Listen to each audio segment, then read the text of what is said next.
ഇനി KT സ്വാലിഹ് ചേരുന്നു മലപ്പുറത്ത് നിന്ന്. അവിടുത്തെ തെരഞ്ഞെടുപ്പിൻ്റെ വിശേഷങ്ങൾ എന്തൊക്കെയാണ്, എങ്ങനെയുണ്ടായിരുന്നു കുട്ടിക്കലാശം, അതുപോലെ തന്നെ അവിടെ ചെറിയ സംഘർഷവും ഉണ്ടായി എന്ന വാർത്തകൾ പുറത്തു വന്നിരുന്നു. സ്വാലിഹ്.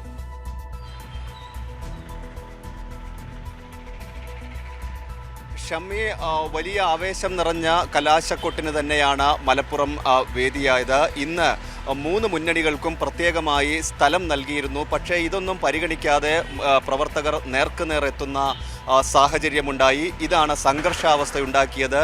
2 തവണ പോലീസ് ലാത്തി വീശുന്ന സാഹചര്യമുണ്ടായി.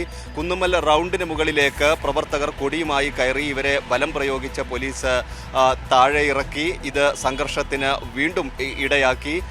എന്നാൽ പിന്നീട് വലിയ ഈ ആവേശത്തിനിടയിലും മലപ്പുറത്ത് ശ്രദ്ധിക്കപ്പെട്ട പ്രധാനപ്പെട്ട കാര്യം UDFിൻ്റെ കലാശക്കൊട്ടിന് കോൺഗ്രസിൻ്റെ കൊടി അനുവദിച്ചില്ല എന്നത് തന്നെയാണ്. മുസ്ലിം ലീഗ് മത്സരിക്കുന്ന മണ്ഡലമാണ്.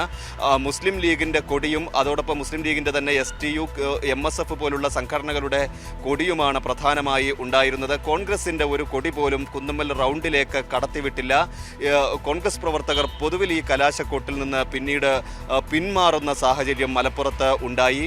വലിയ ആവേശം, വലിയ രാഷ്ട്രീയമൊക്കെ ചർച്ച ചെയ്ത തെരഞ്ഞെടുപ്പ് കാലമായിരുന്നു. അതിൻ്റെ ഒരു ആവേശം നമുക്ക് ഈ കലാശപ്പോരിലും നമുക്ക് കാണാൻ കഴിഞ്ഞിരുന്നു.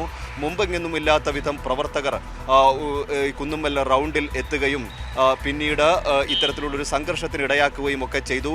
ഇതേ തുടർന്ന് ഇപ്പോൾ ജില്ലാ കലക്ടർ നിരോധനാജ്ഞ പ്രഖ്യാപിച്ചിട്ടുണ്ട്.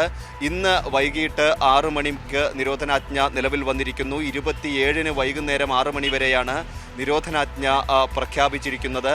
അതോടൊപ്പം തന്നെ കണ്ടാലറിയാവുന്നവർക്കെതിരെ പോലീസ് കേസ് രജിസ്റ്റർ ചെയ്യുകയും ചെയ്തിട്ടുണ്ട്. ഷമ്മി. സ്വാലിഹാണ് മലപ്പുറത്ത് നിന്ന് വിവരങ്ങൾ നൽകിയത്.